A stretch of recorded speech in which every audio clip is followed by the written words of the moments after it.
9h-10h, Sud Radio, la vérité en face. Patrick Roger.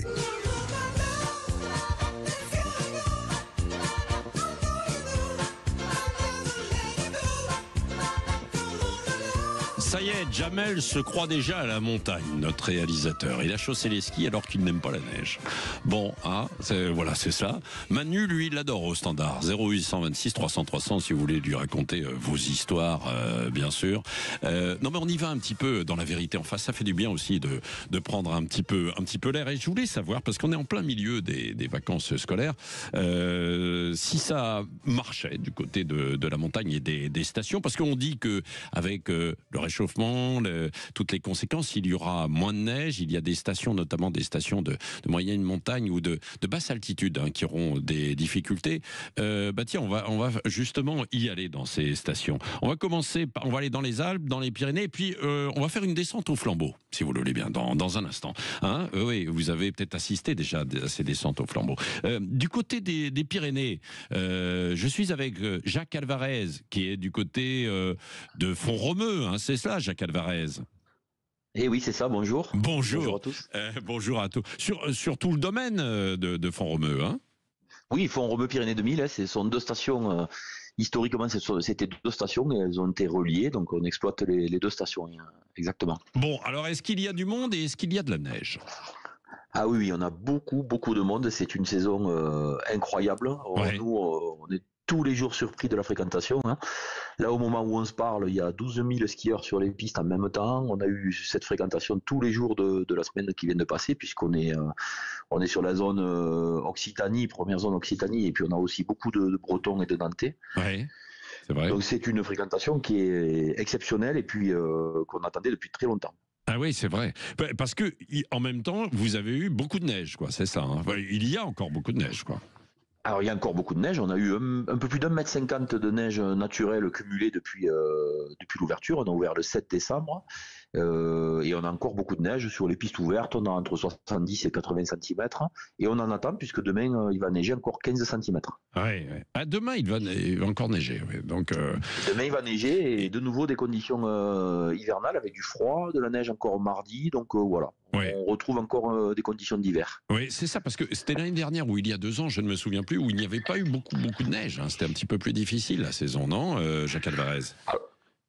Alors, c'est vrai que les chutes sont peut-être un peu plus rares, mais Oui. le froid est quand même encore présent. Et puis surtout, c'est que le savoir-faire dans les domaines skiables a beaucoup évolué. Alors ça, c'est vrai. On est en capacité. C'est ça, on a une capacité aujourd'hui de faire de très belles choses avec beaucoup moins de neige qu'auparavant, parce que le travail des dameuses, notamment les engins qui permettent de préparer les pistes, a beaucoup changé. Et aujourd'hui, grâce à ce travail, on arrive à assurer la longévité du manteau neigeux sur toute une saison. Et avec beaucoup moins de neige qu'auparavant, on fait des saisons beaucoup plus longues. Donc on réussit malgré tout nos saisons. Nous, on vient de vivre les 3 dernières saisons sont respectivement les 3 records battus. Les 3 records battus, oui, d'accord. Ouais. Tout à fait. Et ce qui veut dire que d'un point de vue économique aussi, il y a une vraie dynamique, parce que c'est beaucoup les emplois saisonniers. Enfin, tout tourne autour de ça, quoi, même. Ah oui, il y a une vraie économie. Nous, on a 200 emplois directs. Ce sont nos collaboratrices et collaborateurs qui font tourner la station de ski. 150 moniteurs. Mais si on ajoute à ces emplois les hôteliers, les loueurs de ski, tous les socioprofessionnels qui nous entourent sur le territoire, ce sont 1200 emplois sur Font-Romeu Pyrénées 2000. Donc c'est une vraie économie et on sait que quand 1 euro est dépensé par le skieur sur le forfait de remontée mécanique, il y a entre 6 et 7 euros de retombées pour l'économie locale. Donc pour l'exemple, ça fait un peu plus de 100 millions d'euros de retombées pour notre territoire, Font-Romeu Pyrénées 2000, qui permet de vivre et travailler au pays toute l'année pour toutes ces familles. Ouais. Pas trop cher le forfait, parce que j'ai vu là, dans certaines stations, c'est quand même... Alors ça dépend le produit qu'on a en face, mais oui, voilà, mais ça dépend le produit. Mais nous, on fait des offres adaptées pour toute la famille. Ouais, d'accord. Déjà pour le débutant, on a une offre qui est vraiment très attractive et bon marché. La personne qui veut vraiment apprendre à skier peut accéder à 5 remontées mécaniques pour seulement 12 euros la journée. Voilà, ça permet de faire ses premiers pas au ski. Voilà, c'est pas très cher. Et avec ces 12 euros, on peut vraiment faire ses premiers pas. Et quand on prend confiance, là, on peut accéder au grand domaine. Alors, le prix public, c'est 47,50 €, mais on a fait des offres pour les familles où tous les membres de la famille payent le prix de l'enfant, par exemple. Donc, ça permet, voilà, de trouver... C'est quand même, honnêtement, c'est bien, mais c'est quand même un budget, hein, évidemment. Restez avec nous, Jacques Alvarez. On va aller voir comment ça se passe dans les Alpes aussi, près du Mont Blanc. Tiens, nous sommes au Contamine Montjoie avec Florian Bouvier. Bonjour. Bonjour. Bonjour. Et vous, alors, comment ça se passe? Parce qu'on a vu que dans les Pyrénées, on se réjouit, hein, du côté de Font-Romeu. Même chose. Une bonne saison pour vous, Florian Bouvier? Oui, exactement. On est sur une saison très très bonne qui a très très bien commencé dès les vacances de Noël avec d'importantes chutes de neige.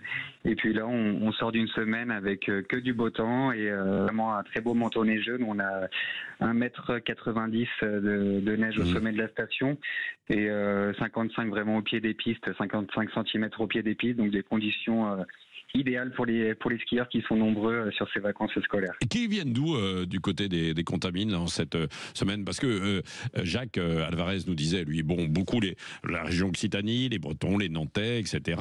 Dans les Pyrénées, vous, sont plus les Parisiens, les gens un peu de l'Est, et puis beaucoup d'étrangers également?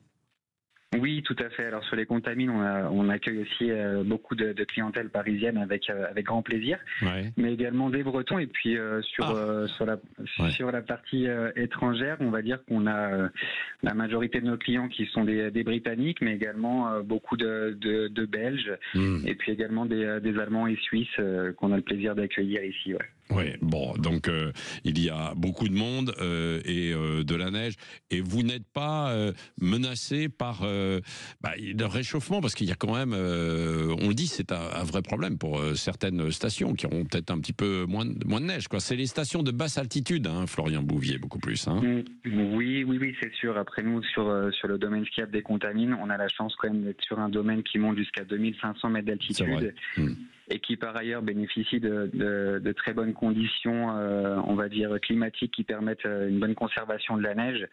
Donc c'est vrai qu'on n'a pas trop de soucis d'enneigement jusqu'à présent. Après, on sait que c'est quelque chose quand même qui est bien présent dans les Alpes. Donc voilà, comme disait mon confrère, effectivement les techniques de damage ont bien évolué, les techniques aussi d'adaptation pour conserver au mieux la neige ont bien évolué. Donc tous ces petits points sont mis en place par les équipes du domaine skiable pour optimiser le manteau neigeux. Tout à fait. Florian Bouvier, vous pouvez le saluer, hein, d'ailleurs, Jacques Alvarez, votre confrère, et vous souhaitez tous les deux une bonne saison, hein. Tout à fait. Oui, on se la souhaite mutuellement, c'est vrai. Bah oui, même si vous êtes sur des montagnes un peu pas opposées, mais à plusieurs centaines de kilomètres de distance, hein. Exactement. Ouais. Merci à tous les deux. Juste, j'imagine que vous organisez aussi des descentes au flambeau, parce que ça, c'est toujours un événement dans une station. Les descentes, effectivement, au flambeau. Hier soir, dans 150 stations, il y a eu des descentes au flambeau pour récolter des dons. Nous sommes avec Jean-Luc Bock, hein, qui est avec nous. Bonjour. Bonjour. Le président de France Montagne, hein, c'est bien ça, hein? C'est tout à fait cela, oui. Bon, l'organisme de promotion et de communication de la montagne française. Voilà, c'est ça. Et donc, hier soir, il y avait cet événement, en fait, hein, dans 150 stations, hein.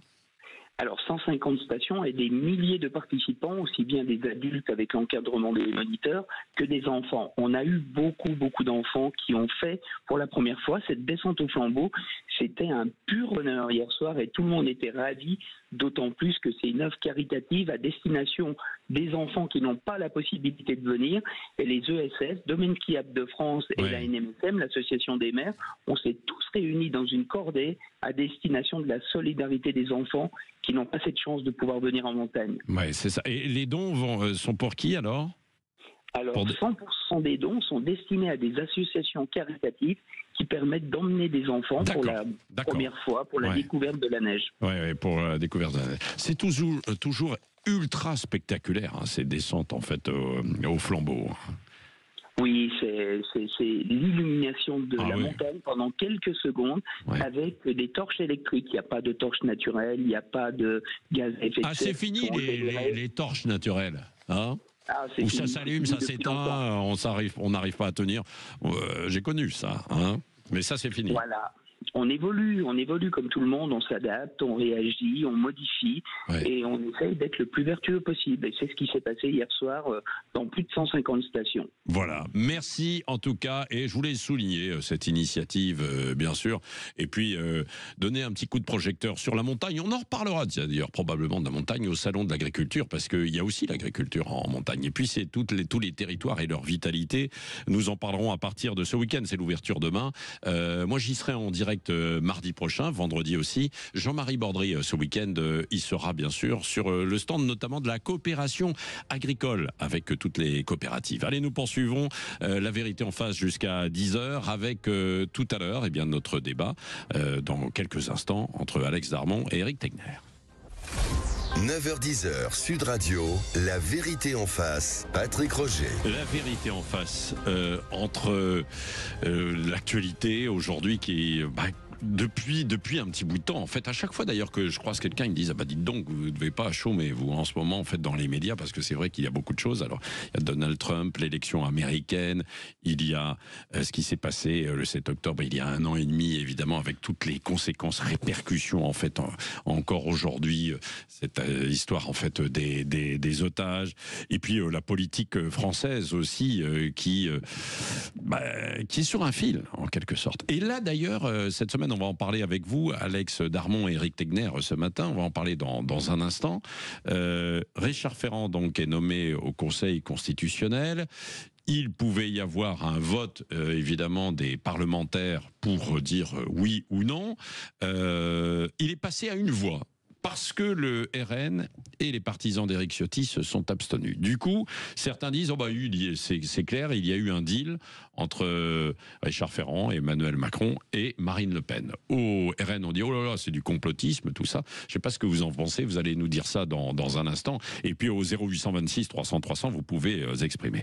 Juste avant ça aussi, ce qu'on a vu depuis hier, là, sur Israël et les territoires palestiniens et Gaza. Les corps d'otages israéliens par le Hamas qui ont été restitués, finalement, le groupe n'a pas rendu la dépouille de Chéri Bibas, mais celle d'un inconnu, Alex Darmon. C'est assez... avec une mise en scène, en fait. Ouais, mais c'est effroyable, mais après, on est habitué, malheureusement. Moi, je trouve ça incroyable que les chefs d'État réagissent pas, que on n'ait pas de réaction complète de la part des autorités, des instances internationales, de la Croix-Rouge, de toutes ces associations et ONG. Enfin, c'est quand même une violation claire du cessez-le-feu et des accords de cessez-le-feu que de remettre une dépouille qui n'est pas la bonne. Où est Chéri Bibas aujourd'hui ? Où elle est Est-ce qu'elle est vivante? Est-ce qu'elle n'est pas vivante? Certains disent elle a été tuée par les raids israéliens. Ça, je vais vous dire, non, mais ça c'est faux. C'est pas que je pense, c'est que j'en suis sûr. Vous savez pourquoi c'est faux? C'est parce que quand Israël a tué des otages, ils l'ont reconnu. Toujours. C'est-à-dire qu'ils ont toujours reconnu leur responsabilité quand ils ont fait ce qu'on appelle dans le milieu militaire ou policier des bavures. Ils l'ont dit, ils l'ont assumé. Là, ils le disent depuis plusieurs semaines, depuis plusieurs mois. Ils n'ont pas tué les Bibas. Ils ont été, on l'a appris cette nuit, tués dans leur captivité, puisqu'apparemment il y a un faisceau d'indices qui montre au moment de l'analyse que ils auraient été abattus. Bébé, enfant, bien sûr. Bébé, enfant, voilà. Donc à partir de là, et la fin, c'est la mise en scène, comme vous l'avez dit, macabre, même devant la remise de cercueil. De cercueil, même avec de la musique et tout. Enfin, c'est hallucinant. Et pourquoi il n'y a pas évidemment le corps, enfin en tout cas c'est les autorités israéliennes qui ont examiné le corps de celui qui devait être la dépouille de la mère de famille, et visiblement dans l'ADN ce n'est pas son corps, quoi. Oui, non, c'est ce qui est dit. Oui. Éric Tegner. Vous savez, c'est le principe du terrorisme, ça a commencé le 7 octobre mais ça continue. Dans cette scène macabre, atroce, visiblement dans les cercueils il y avait même des tracts palestiniens du Hamas qui ont été mis dedans. Donc c'est absolument ignoble. Moi, ce qui me terrifie dans ce qui est en train de se passer, c'est à quel point on a justifié une nouvelle méthode de combat et de terrorisme. c'est-à-dire qui est extrêmement efficace, parce qu'on voit que ça n'est pas juste tenu le 7 octobre, ça tient depuis 2 ans. On voit à quel point ça a fracturé les sociétés occidentales, parce qu'on voit comment la France insoumise aujourd'hui, malgré quand même la mort de bébés, c'est-à-dire que c'est la pire chose qui peut arriver aujourd'hui, continue à parler plutôt de militants du Hamas que de terroristes du Hamas. Moi, c'est ce qui me terrifie, c'est qu'en fait, ces images, c'est les pires qu'on peut connaître, et pourtant, il n'y a toujours pas d'électrochoc. Alors, eux vous répliqueront en disant que, bah oui, il y a aussi des images terribles d'enfants palestiniens qui sont tués, quoi. Oui, bien sûr. Non, mais il n'y a pas d'otages. Il n'y a pas d'otages. En fait, on n'est pas en train de faire ils sont pas en train de faire des négociations de corps. C'est-à-dire que si vraiment le Hamas c'était des gens aussi sympas que le LFI le présente, ils devraient dire bon bah ils sont morts, on vous les rend tout de suite. Voilà, on va pas attendre des mois en espérant potentiellement négocier contre un maximum de prisonniers palestiniens vivants. C'est ça qui est... Ça ressemble à un supplice chinois. Non, mais c'est dans terrible. la remise, en fait, c'est ça. En fait, c'est le principe. Ouais, on a vu à quel point ça a déstabilisé Benjamin Netanyahou. Donc c'était une stratégie très efficace. C'est la raison pour laquelle ils la referont s'ils peuvent le refaire. Mais ils vont récupérer tous les corps d'otages qu'ils pourront récupérer. Demain, normalement, 6 otages vivants doivent être remis, les derniers, je crois d'ailleurs. Non, il y en a en fait a priori, encore. Vivants, pardon. De vivants et de la phase 1, ce sont les derniers. Il y avait 70 otages. Voilà. Et donc demain doit s'achever cette phase numéro 1. Mais en fait, vous savez, ce qui est désarmant, c'est la solitude. La solitude pour une partie de la population, d'abord pour la population israélienne, et pour une partie de la population, j'ose le dire, française, de confession bien juive, sûr, parce qu'il y a, qui a l'impression que ces vies, on nous répète depuis 1 an et demi, une vie vaut une vie, et qui aujourd'hui a l'impression que finalement, non. C'est pas le cas. Et c'est la guerre. Là, pour le coup, là, c'est la guerre. Et donc, comme c'est la guerre, on peut faire n'importe quoi. Mais il faut pas oublier que cette guerre, elle a été déclenchée le 7 octobre 2023 par ce mouvement terroriste. Et certains vous diront que c'est beaucoup plus. C'est déclenché avant. toute l'histoire le conflit israélo-palestinien. Ouais, non, mais d'accord, mais la guerre sanglante, comme on la connaît aujourd'hui, elle a été déclenchée, je suis désolé, le 7 octobre 2023. Et tu disais, Eric, qu'on a assisté à de nouvelles méthodes de terrorisme et tout, mais on a même assisté à des nouvelles méthodes de négociation. On a toléré négocier, ça fait 2 ans et demi que ça dure, on tolère négocier avec des terroristes. Et on n'a pas le choix. Israël n'a pas le choix. Et on ne remet pas en cause certaines choses, on ne le fera pas après. Moi, je pense que le Qatar, d'une certaine façon, n'a pas le choix aujourd'hui. Mais est-ce qu'on est capable de penser la remise en cause de certaines alliances avec eux? Quand on voit les images de propagande de hier, on sait que c'est du terrorisme intellectuel aussi qui est mené, médiatique. Qu'ils pratiquent, c'est également la chaîne Al Jazeera. D'un côté, on va supprimer C8 en France, de l'autre, Al Jazeera est toujours autant diffusé, mais il n'y a pas de remise en cause. On essaye en fait de faire le plus possible pour essayer de limiter le terrorisme aux seules personnes qui ont très concrètement participé au pogrom du 7 octobre, en essayant de dédouaner tous les autres. Et ça, c'est la grande erreur. Allez, nous poursuivons dans un instant. Est-ce que vous pensez qu'il y a eu un deal alors? Tacite. Silencieux. Oui. Moi, je pense pas qu'il y ait eu de deal. J'ai un avis très critique sur ce qui s'est passé, mais... écoutez, on va voir ça dans un instant. Et vous d'ailleurs, 0826 300 300, la vérité en face, pour que Richard Ferrand soit nommé président du Conseil constitutionnel. Est-ce qu'il y a eu un deal avec Marine Le Pen, le RN, parce qu'il y a eu une abstention qui permet à Richard Ferrand d'être nommé. Alors la gauche est vent debout en disant justement, en dénonçant ce deal, une partie de la droite aussi, les LR, qu'en pensez-vous? Et puis alors certains vont plus loin, disent avec Richard Ferrand, il y a la possibilité peut-être de bouger la Constitution pour que Emmanuel Macron fasse un 3e mandat. Ça va jusque-là, il y a des hypothèses. On a le droit évidemment de pencher évidemment sur ça. Non, mais je vois que ça vous fait déjà réagir. Dans un instant, la vérité en face. 9h-10h, Sud Radio, la vérité en face, Patrick Roger. La vérité en face avec Alex Darmon, Eric Tegner jusqu'à 10h sur Sud Radio. Je le disais tout à l'heure.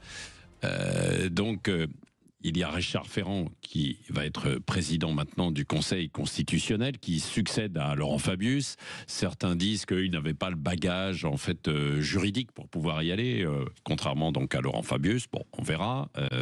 En tout cas, il y accède parce que politiquement, il a réussi à passer le barrage des parlementaires, puisqu'il y avait un vote après les auditions, et que finalement, avec l'abstention du RN, des parlementaires RN et des partisans d'Éric Ciotti, à une voix près, il est élu, il est président. Donc est-ce qu'il y a eu un deal ou pas entre le RN et Richard Ferrand? Richard Ferrand qui est un proche d'Emmanuel Macron. Oui, disent certains. Qu'en pensez-vous? Alex Darmon, Éric Tegner.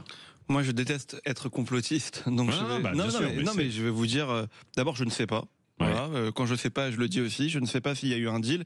Maintenant, je comprends qu'on puisse se dire que voilà, c'est de la politique, qui est des petits arrangements entre ennemis, je vais dire.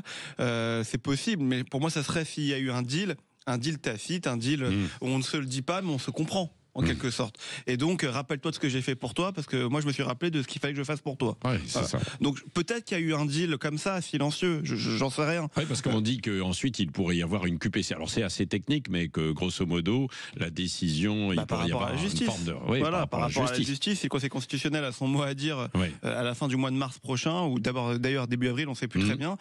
Si la justice a son mot, enfin, le Conseil constitutionnel a son mot à dire, là, il faudra voir ce que dit à ce moment-là Richard Ferrand. Est-ce qui se rappellera effectivement que les parlementaires RN... Ça peut ressembler, s'il n'y a pas d'accord entre eux, ça peut être un pari, quoi.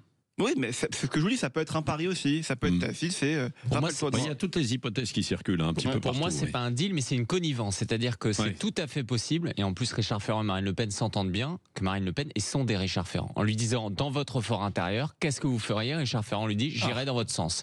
Donc, il ne trahit pas pour avoir un poste, il n'est pas en train de dealer un changement de positionnement, il est en train de lui exprimer d'avance ce qui se passerait. Et donc Marine Le Pen peut se dire, face à potentiellement Taubira ou Dupond-Moretti, en effet, je préfère miser sur Richard Ferrand, peut-être qu'il me ment, mais en attendant, on s'entend bien et voilà. Je pense que ça va beaucoup plus dans ce sens-là, parce que sinon, vraiment, ça serait un scandale absolu aujourd'hui. Je ne les verrai pas, y compris Marine Le Pen, se mêler à ce genre de choses. Ça serait absolu. Oui, parce que tout se sait en fait. Tout se sait à la fin. À un moment donné. Et sonder quelqu'un, c'est pas grave. En revanche, vous savez que je peux être positif vis-à-vis de Marine Le Pen.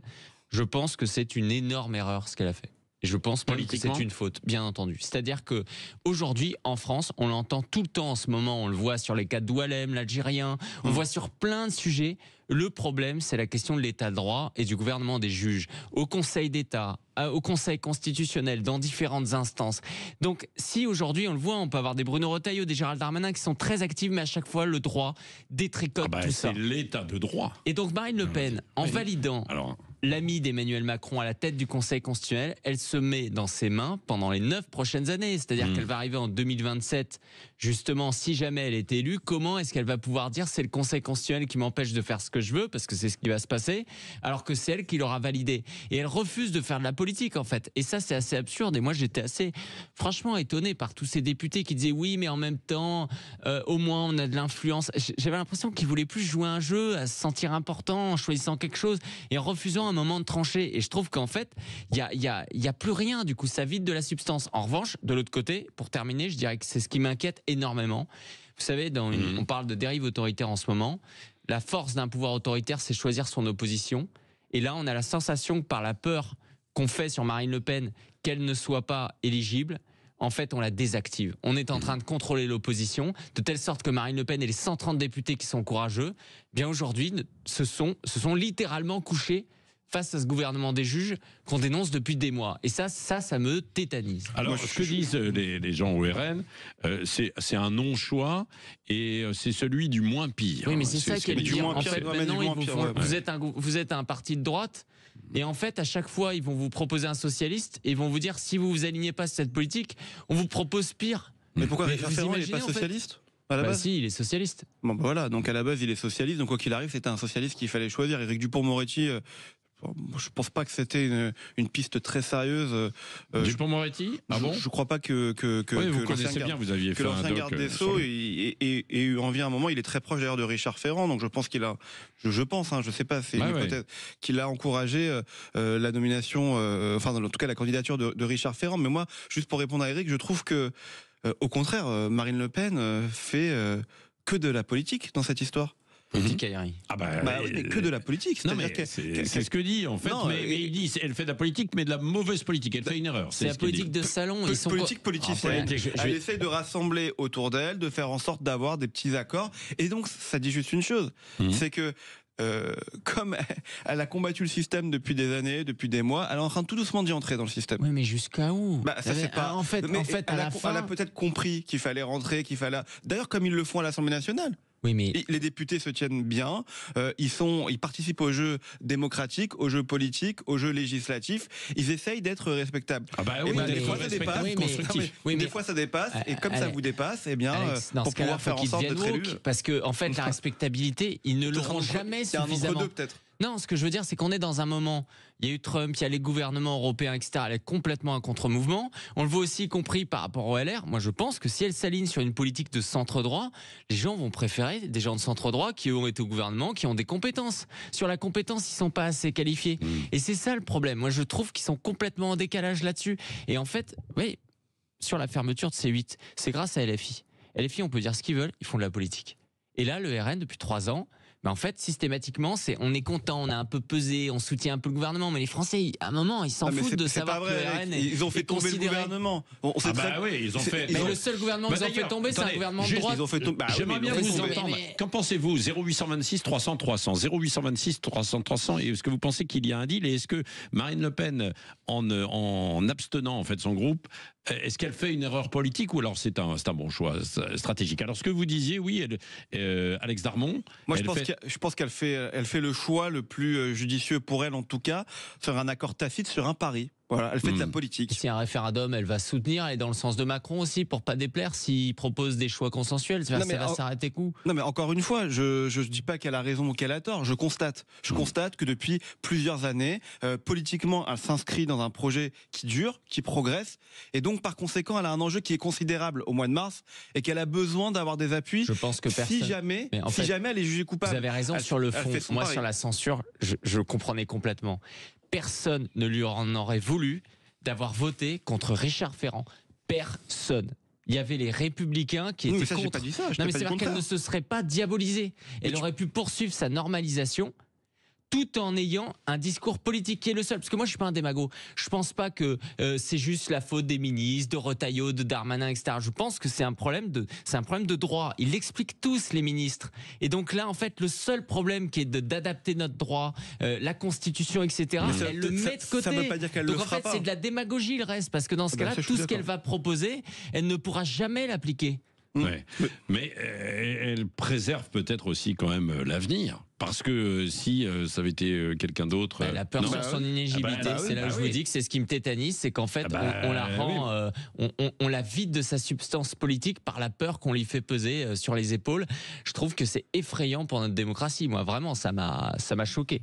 Ouais. Je trouve que c'est marrant de... oui, mais en fait, on s'étonne de ce que fait Marine Le Pen quand d'autres l'ont fait avant. Voilà, il y en a plein. C'est la vie politique, c'est les jeux politiques. Plein de monde a fait des accords comme ça. Quand je dis accord, j'en sais rien, mais en tout cas, on fait des paris. Oui, non, parce qu'il y a se sont projetés. Et de dire que depuis des années, des mois, le RN se vide de sa substance politique, encore une fois, c'est pas vrai. Je veux dire, ils ont pris leurs responsabilités quand ils estimaient qu'ils devaient prendre leurs responsabilités sur une motion de censure, sur une motion de rejet, sur la loi immigration, sur la réforme des retraites. Ils y ont participé justement en disant que eux, ils ne voulaient pas revenir en arrière. Quitte à ce qu'on dise d'ailleurs qu'ils fassent des alliances avec la France insoumise. Bon, voilà, moi je veux dire, ils ont pris leurs responsabilités en allant à contre-courant de ce qui était fait avant au Rassemblement national, et deux, faut être honnête, en proposant des choses qu'ils n'avaient pas du tout l'habitude de proposer. En tout cas, on suivra ce qui se passera dans les semaines à venir, parce que au RN, on dit, Richard Ferrand, c'est un sénateur qui le dit, RN, là, Joshua Auchard, qui l'a dit, je crois, sur la chaîne Public Sénat, Richard Ferrand saura être juste et indépendant pour la France. C'était le moins pire des choix qui s'offraient. Donc en fait, c'est ce qui est fou, Patrick, c'est que ça veut dire que là, ce qu'ils vont dire là, pendant 9 ans, ça va durer. Ils ont pendant 9 ans? Parce qu'il est là pendant 9 ans. Ça veut dire qu'imaginez Marine Le Pen élue en 2027, si elle fait à nouveau des lois immigration, qu'elle veut faire un référendum ou autre, et que le Conseil constitutionnel retoque, le Conseil constitue leur dira « Mais vous aviez bien dit qu'on n'était pas politisé. Vous avez même validé, donc arrêtez avec votre démagogie. » Oui, elle est en train de se bloquer, tout ça pour une histoire de... Tout ça pour oui, mais sinon, il y avait quelqu'un d'autre aussi qui pouvait il y avait un risque d'inéligibilité. Mais c'est ce que je vous dis, je pense que Marine Le Pen... Ils le font par peur et c'est ce qui me terrifie. C'est un peu comme si on était capable. Par stratégie, mais oui, voilà, c'est par stratégie. Franchement, C'est par stratégie, c'est pas de la peur. Ouais, mais on n'élit pas quelqu'un pour qu'il soit bloqué ensuite, en fait. C'est-à-dire que si c'est pas forcément. Si, il peut y avoir. Moi, je trouve que c'est un pacte qui vous. C'est un peu comme François Bayrou. On dit qu'il a été habile avec le Rassemblement national pour pouvoir. Déjouer la censure. Oui, mais Bayrou, s'il est censuré, éviter. il peut sauter.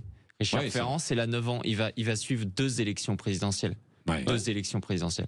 Et pensez pas qu'il va pas censurer, par exemple, les lois immigration. C'est le plus proche d'Emmanuel Macron. Rappelez-vous que sur la loi immigration, c'est Macron qui avait saisi le Conseil constitutionnel. Arrêtons d'imaginer que Richard Ferrand, ce serait quelqu'un, il ferait la même chose que si Taubira avait été là. C'est une réalité. Non, c'est Vous pas croyez vrai. que Richard Ferrand, si Marine Le Pen était élue ou qu'un candidat de droite, il irait dans le sens. Non. Il faut avoir le sens de la mesure. Ils feront pas la même chose entre Christiane Taubira et Richard Ferrand. Ce sont 2 personnalités politiques diamétralement opposés, qui n'ont pas servi dans les mêmes gouvernements, qui n'ont pas les mêmes idées de fond, et même, franchement, ils s'apprécient pas énormément. Oui, mais le Conseil constitutionnel, ça propose pas des lois sans censure. Non, Or, pour censurer, ils censurent tout. Tu parles du Conseil constitutionnel. Le Conseil constitutionnel, il y a un président, mais il y a aussi des membres autour. Non, mais il y a aussi des membres qui ont leur mot à dire. Dont une juge d'ailleurs, qui faisait partie de ceux qui avaient blanchi Richard Ferrand. Véronique Malbec, donc ça qui était la directrice de cabinet d'Éric Dupond-Moretti. Merci en tout cas tous les deux, Alex Armand et Eric Tegner. On verra ce qui passera. Et c'est vrai qu'il y aura quand même une lecture attentive aussi des choses. Il y aura des interprétations fin du mois de mars, début du mois d'avril sur la décision judiciaire concernant Marine Le Pen. Alors si jamais cette année d'ailleurs, le Conseil constitutionnel valide un référendum sur l'immigration, je m'excuserai, chapeau. Si le deal c'est ça, c'est peut-être ça. Si le deal c'est ça, génialissime, mais je le dirais. C'est peut-être ça parce que j'ai des doutes. Emmanuel Macron est assez convaincu, disent certains, qu'il faudra peut-être un référendum dans les mois qui viennent. Oui. Mais après, quelle question les retraites. Non, c'est peut-être les retraites. Qui sait peut-être. Parce que vous avez vu, on est toujours dans le rouge. Explosif. Dans un instant, c'est Valérie Expert qui va poursuivre le débat aussi tout à l'heure, la partie média avec Gilles Gansman, Alexis Poulain ce midi. Tiens, notamment avec la découverte du phénomène lanterne rouge. Qui proteste contre les normes et les taxes. C'est un patron de bar qui est lanceur de ce mouvement. Nous en parlerons ce midi et les vraies voix ce soir. Et puis le rugby ce week-end et le salon d'agriculture. Jean-Marie Bordry dimanche matin là-bas sur le stand de la coopération agricole. Ciao, ciao, bon week-end.